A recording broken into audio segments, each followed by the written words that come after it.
अपने बड़बोलेपन की वजह से सुप्रीम कोर्ट में बुरी तरह हार चुके हिमंता बिस्वा शर्मा लेकिन अभी भी उसी कहावत को चरितार्थ कर रहे हैं कि रस्सी जल गई लेकिन ऐठन नहीं गई। पवन खेड़ा के केस में तो हारे ही हैं, लेकिन अब वो अभिषेक मनु सिंघवी से भिड़ गए हैं और दूसरी तरफ उनकी कुर्सी 4 मई की तारीख को असम के नतीजे चाहे जो भी आए, लेकिन हिमंता बिस्वा शर्मा की कुर्सी वो खतरे में पड़ना तय है। चाहे वहां पर भारतीय जनता पार्टी की जीत हो या फिर कि भारतीय राष्ट्रीय कांग्रेस की, दोनों ही सूरतों में हिमंता बिस्वा शर्मा मुख्यमंत्री के पद पर तो नहीं रह पाएंगे। ये बात दबी जुबान में नहीं बल्कि खुलेआम सियासी गलियारों में चर्चा का विषय बन गई है। कुल मिलाकर इसे इस तरीके से समझिए कि राहुल गांधी और उनकी टीम ने हिमंता बिस्वा शर्मा से अपना बदला पूरा कर लिया है। सारी बातें जरा विस्तार से करेंगे और यह भी समझेंगे कि आज हिमंता बिस्वा शर्मा अब अभिषेक मनु सिंघवी से किस तरीके से भिड़ रहे हैं। नमस्कार, मैं स्वप्निल और आप मुद्दा देख रहे हैं। दोस्तों, आगे बढ़ें उससे पहले वही छोटी सी अपील। मुद्दा इन दिनों एक गंभीर आर्थिक संकट से जूझ रहा है। एक तरफ हमारे मेन बैंक अकाउंट्स बीते लंबे समय से फ्रीज चल रहे हैं, तो दूसरी तरफ हमारे 2.5 साल पुराने चैनल को हमसे लंबे समय तक छीन कर रखा गया था। ऐसे में डे टू डे ऑपरेशंस में मुद्दा को काफी मुश्किलों का सामना करना पड़ता है। लिहाजा आपसे गुजारिश है, यदि आप चाहें तो स्क्रीन पर दिख रहे क्यूआर कोड या फिर के नीचे दिख रहे यूपीआई नंबर्स के जरिए मुद्दा की छोटी छोटी मदद जरूर कीजिएगा, ताकि हमारी बेबाकी यूं ही बरकरार रहे। अब आगे बढ़ते हैं और जरा सबसे पहले उसी चैप्टर को खोलते हैं कि जब सुप्रीम कोर्ट में उनके बयानों की वजह से आज उनकी और ज्यादा दुर्गति हो गई, क्योंकि अभिषेक मनु सिंघवी ने कल की तारीख में जो दलीलें रखी थी, उन दलीलों के बीच उन्होंने पवन खेड़ा के खिलाफ जिस तरीके के शब्दों का इस्तेमाल हिमंता बिस्वा शर्मा ने किया था, उन तमाम बातों को भी उन्होंने और संसदीय भाषा को भी उन्होंने रिकॉर्ड पे रखा था। जाहिर सी बात है, उसके बाद हिमंता बिस्वा शर्मा को आज करारी हार का सामना करना पड़ा सुप्रीम कोर्ट में। अब उसके बाद अभिषेक मनु सिंघवी ने एक प्रेस कॉन्फ्रेंस करी और उस प्रेस कॉन्फ्रेंस के बाद हिमंता बिस्वा शर्मा और ज्यादा फ्रस्ट्रेट हो गए। कैसे हुए? आपकी स्क्रीन पर हिमंता बिस्वा शर्मा की अब एक पोस्ट है, एक्स पर किया गया उनका पोस्ट, उनका किया गया एक ट्वीट देखिए। अंग्रेजी में लिखा उन्होंने, हिंदी में मैं आपको बता देता हूं। लंबा चौड़ा पोस्ट लिखा है, क्या लिखा है जरा वो समझ लीजिए। हिमंता अभिषेक मनु सिंघवी को टैग करते हुए लिख रहे हैं कि अभिषेक मनु सिंघवी जी, मुझे आपसे डेमोक्रेसी सीखने की जरूरत नहीं है। इतने पे ही नहीं रुके, इसके आगे उन्होंने कहा कि भाई देखिए, आप शिष्टाचार की बात भी मत कीजिए, क्योंकि आप यानी कि सिंघवी साहब आप और शिष्टाचार दोनों एक कमरे में एक साथ नहीं रह सकते। यह कहना है हिमंता बिस्वा शर्मा का। जिस तरीके की भाषा का प्रयोग हिमंता बिस्वा शर्मा ने पवन खेड़ा के लिए किया, या इससे पहले वो जिस तरीके की भाषा का प्रयोग गौरव गोगोई के लिए करते रहे, वो शिष्टाचार सिखा रहे हैं। इसके बाद वही विक्टिम कार्ड खेलना, तो विक्टिम कार्ड खेलने लगे। क्या कहते हैं आगे? आगे कहते हैं हिमंता कि देखिए ऐसा है, ये पूरी लड़ाई दरअसल इसलिए महत्वपूर्ण थी या है क्योंकि एक महिला को, जिसका राजनीति से कोई लेना देना नहीं था, उसको टारगेट किया गया। और इसके बाद हिमंता ने धमकी दी कि भाई देखिए अभी ये शुरुआत है, अंत नहीं है। चलिए हिमंता जी, मान गए हम आपकी बात को। इनको मैंने भी ट्वीट पर एक जवाब दिया है। मैंने इनसे कहा है हालांकि आज कि देखिए हिमंता जी, आपको कोई डेमोक्रेसी सिखा नहीं पाएगा, और इसलिए नहीं सिखा पाएगा क्योंकि आप संविधान के अच्छे विद्यार्थी नहीं। डेमोक्रेसी का पाठ आदमी उसी को पढ़ा सकता है जो संविधान को मानता हो, जो कॉन्स्टिट्यूशन को मानता हो, और जो कॉन्स्टिट्यूशन का, संविधान का एक अच्छा विद्यार्थी हो। आप वो नहीं हैं तो आपको कोई नहीं सिखा सकता। सिंघवी साहब क्या, अगर बाबा साहेब आ जाएं, बाबा साहेब भीमराव अंबेडकर साहब, तो वो भी आपको सिखा नहीं पाएंगे। लेकिन हिमंता जी, मैं आपको कुछ चीजें याद दिला देना चाहता हूं। आपने कहा कि एक महिला जिसका राजनीति से कोई लेना देना नहीं है, ये बात आप कैसे कह सकते हैं? हिमंता बिस्वा शर्मा जी, आपकी धर्मपत्नी रिंकी भुइयां शर्मा लगातार आपके लिए चुनाव प्रचार तो कर रही थी ना, लगातार राजनीतिक गतिविधियों में वो एक्टिव तो थी ना। चलिए फिर भी मैं मान लेता हूं उनका राजनीति से कोई लेना देना नहीं है, तो गौरव गोगोई की पत्नी का क्या राजनीति से कोई लेना देना था? आपने जिस तरीके के आरोप लगाए गौरव गोगोई की पत्नी पर, वो क्या था? आप जिस तरीके से राहुल गांधी के ऊपर कटाक्ष करते हैं उसको एक किनारे रखिए, गौरव गोगोई पे जिस तरीके से करते हैं उसको एक किनारे रखिए, पवन खेड़ा को आपने क्या क्या बोला वो भी एक किनारे रखिए। गौरव गोगोई की पत्नी का क्या वो महिला नहीं है? और क्या वो राजनीति में सक्रिय है भारत की?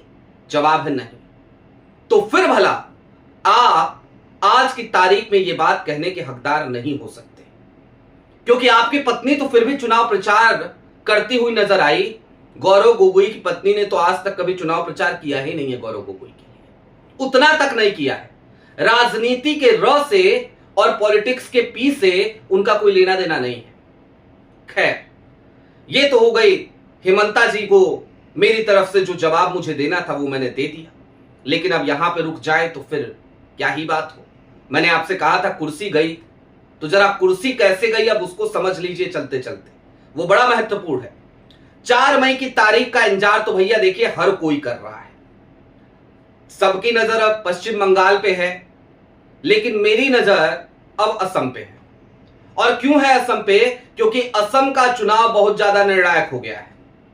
राहुल गांधी के सेनापति पवन खेड़ा ने राहुल गांधी का बदला पूरा कर दिया है भाई साहब। अब रिजल्ट चाहे जो भी है, वैसे तो असम को लेकर इस बात के कयास लगाए जा रहे थे कि कांग्रेस की जीत संभव है, लेकिन एग्जिट पोल में कांग्रेस जीत के आसपास भी भटकती हुई नहीं नजर आ रही है। हालांकि हमें नहीं भूलना चाहिए 2024 लोकसभा का एग्जिट पोल या उसके पहले के तमाम एग्जिट पोल कई बार गलत साबित हुए हैं, तो हो सकता है इस बार भी हो जाए। लेकिन अगर जनादेश नहीं आता है, ज्ञानेशादेश आ जाता है और भारतीय जनता पार्टी जीत भी जाती है, अगर ये तमाम एग्जिट पोल जो नतीजे आएंगे या जो ज्ञानेशादेश होगा उसको जस्टिफाई करने के लिए भी बनाए गए, उसको जस्टिफाई करने के लिए भी चलाए गए, तो भी हिमंता बिस्वा शर्मा की कुर्सी गई। क्यों गई? इसके पीछे वाजिब तर्क है। दरअसल राजनीति में संयम बड़ा जरूरी होता है। राजनीति में फ्रस्ट्रेशन बड़ा खतरनाक। और हिमंता बिस्वा शर्मा 5 तारीख की उस प्रेस कॉन्फ्रेंस के बाद लगातार फ्रस्ट्रेट होते नजर आए। लगातार उन्होंने पवन खेड़ा को लेकर के, कांग्रेस को लेकर के एक तरीके का युद्ध छेड़ दिया और उनका सिंगल पॉइंट एजेंडा उनकी व्यक्तिगत लड़ाई तक सीमित रह गया। और इसका नतीजा यह रहा कि पवन खेड़ा वाले मामले में सिर्फ एक प्रेस कॉन्फ्रेंस सुधांशु त्रिवेदी ने करी। भारतीय जनता पार्टी के कुछ छुटभैया नेताओं ने जरूर कुछ सोशल मीडिया पोस्ट कर दिए, कुछ छुटभैया प्रवक्ताओं ने जरूर टीवी चैनलों के माइक पे छोटा मोटा सा बयान दे दिया, लेकिन इसके अलावा भारतीय जनता पार्टी का पूरा आला कमान वो हिमंता बिस्वा शर्मा से खासा नाराज हो गया। कई कारण हैं उसके पीछे। पहला कारण तो ये कि देखिए, हिमंता बिस्वा शर्मा दूध के धुले तो हैं नहीं, वॉशिंग मशीन में धुले हुए हैं। जब ये भारतीय जनता पार्टी में आए थे तो उससे पहले शारदा चीट फंड घोटाले का दाग था इनके ऊपर। उसके बाद ये आए, धुल गए वॉशिंग मशीन में, साफ सुथरे हो गए, असम के मुख्यमंत्री भी बन गए भारतीय जनता पार्टी से। लेकिन भारतीय जनता पार्टी का आलाकमान अभी तक इन पे भरोसा नहीं कर पाया। और जब से मुख्यमंत्री बने हैं तब से लेकर अब तक बहुत सारे करप्शन के आरोप यदा कदा हिमंता बिस्वा शर्मा पे लगते रहे। कई बार लैंड यूज चेंज कराने का आरोप लगा, कई बार किसी और मामले में किसी घोटाले का आरोप लगा। ये सब कुछ लगता रहा है, लंबा इतिहास रहा है बीते 10 सालों का। और ऐसे में पवन खेड़ा ने जब वो आरोप लगाया व्यूमिंग वाली कंपनी का, तो फिर पूरी की पूरी भारतीय जनता पार्टी हिल गई। समझ में नहीं आया कि बताओ एक मुख्यमंत्री जिसे हमने मुख्यमंत्री बनाया, जिसको हमने बचाया, वो आज की तारीख में हमारे नाक के नीचे से इतना सब कुछ कर ले गया क्या? सवाल उठे, दुविधा में पड़ गया पूरा आला कमान। और लिहाजा आपने देखा होगा उसके बाद से क्या मोदी जी और क्या शाह साहब के लाडले माने जाते थे हिमंता बिस्वा शर्मा, उन्होंने भी एक शब्द नहीं बोला, बिल्कुल अकेला छोड़ दिया। यहां तक कि पवन खेड़ा के द्वारा लगाए गए आरोपों पर मुश्किल से बमुश्किल 5 मिनट का काम था फॉरेन मिनिस्ट्री का और होम मिनिस्ट्री का। 5 मिनट के अंदर वो पवन खेड़ा के आरोपों का खंडन कर देते तो भी हिमंता बिस्वा शर्मा की बड़ी जीत होती। लेकिन खबरें चली सोर्सेज के हवाले से, और चली भी तो कब चली? चुनाव निपट जाने के बाद। जब तक चुनाव थे तब तक सोर्सेज के हवाले से भी किसी मिनिस्ट्री की तरफ से खबर नहीं आई कि भैया वो दस्तावेज गलत है। अभी भी सोर्सेज के हवाले से आई है, अभी भी जांच हुई है नहीं हुई है, होगी नहीं होगी, सब भविष्य के गर्भ में है। लिहाजा हिमंता बिस्वा शर्मा को जिस तरीके से भारतीय जनता पार्टी के पूरे आला कमान ने अकेला छोड़ दिया और उनको व्यक्तिगत लड़ाई लड़ने दी पवन खेड़ा से, वो सबसे बड़ा संदेश है कि हिमंता बिस्वा शर्मा की कुर्सी गई। और मेरी कई लोगों से बात भी हुई आज की तारीख में। देखिए क्या है, भारतीय जनता पार्टी में भी ऐसा नहीं है कि अपने दोस्त नहीं है, साथी नहीं है या बड़े भाई नहीं, पत्रकार हैं तो सबसे रिश्ता रहता है, तो वहां पर भी बातचीत होती रहती है। हाँ, कांग्रेस के कुछ लोगों से ज्यादा हो जाती है, समाजवादी पार्टी में भी कई लोगों से हो जाती है, भारतीय जनता पार्टी में छिप छिपा के होती है, क्योंकि भारतीय जनता पार्टी के लोग ही डर डर के हमारा फोन रिसीव करते हैं। भाई वो खुल करके फोन नहीं रिसीव कर सकते, ये मजबूरी है भारतीय जनता पार्टी के कुछ नेताओं की जिनसे बात होती है। तो सबने एक जबान में, 3 लोगों से मेरी बात हुई, तीनों ने एक जबान में आज एक बात कही कि 4 मई को नतीजे चाहे जो कुछ भी आए, स्वप्निल मुख्यमंत्री की कुर्सी वो तो गई, यानी हिमंता तो गए। अब हिमंता सुप्रीम कोर्ट में हारने के बाद चाहे खिसियाई बिल्ली खंभा नोची की कहावत को चरितार्थ करे, या फिर कि वो उस कहावत को चरितार्थ करें जिससे मैंने शुरुआत करी थी कि रस्सी जल गई लेकिन ऐठन नहीं गई। लेकिन मेरी तरफ से तो एक ही कहावत है जो समर्पित है हिमंता बिस्वा शर्मा जी आपको, और वो है, अब पछताए होत क्या जब चिड़िया चुग गई खेत।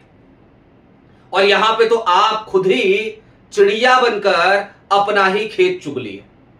ना तो आप फ्रस्ट्रेट होते, ना तो आप अपना कैंपेन डिरेल करते, आप संयम के साथ उन आरोपों का जवाब देते, तो शायद आज आपके सामने ये स्थितियां नहीं पैदा हुई होती जहां पे आपको इस तरीके से खिसियाई बिल्ली खंभा नोचे वाली कहावत को चरितार्थ करना पड़ता। बहरहाल दोस्तों, अभी के लिए दीजिए इजाजत। आपकी क्या राय है वो हमें कमेंट बॉक्स में जरूर बताइएगा। चलते चलते फिर वही अपील, चैनल पे नए हो तो सब्सक्राइब करते हुए जाइएगा, सक्षम हो तो मुद्दा की छोटी छोटी मदद जरूर कीजिएगा ताकि हमारी बेबाकी यूं ही बरकरार रहे। बहुत